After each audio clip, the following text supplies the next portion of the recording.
গাজর চিংড়ি ভাজা করব, তো গাজর আর চিংড়ি একসাথে নুন, লঙ্কা আর হলুদ গুঁড়ো দিয়ে মেখে নিয়েছি। এবার কলা পাতায় দিয়ে দেবো। কলা পাতায় দিয়ে দিয়েছি।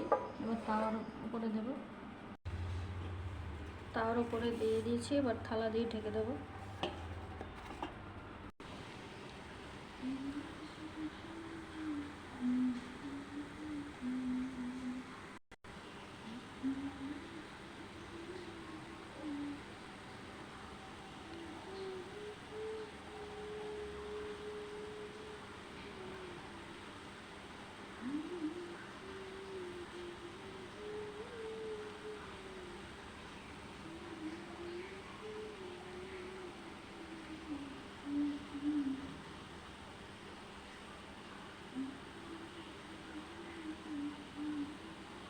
এবার পাতা পাল্টে দিতে হবে।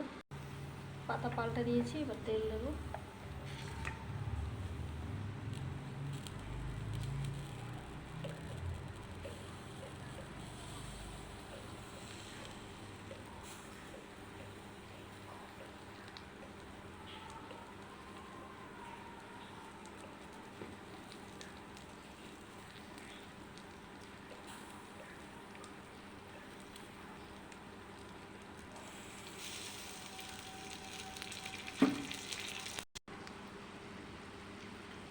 চিংড়ি আর গাজর কালার এক হয়ে গেছে, বোঝা যাচ্ছে না। চিংড়ি আর গাজর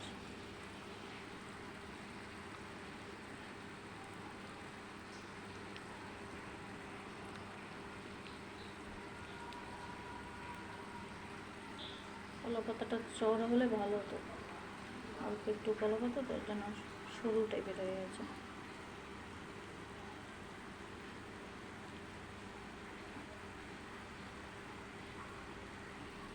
ক্যামেরায় সবটা হলদে লাগছে দেখতে, কিন্তু আসলে কিন্তু লাল লাল কালার এসছে।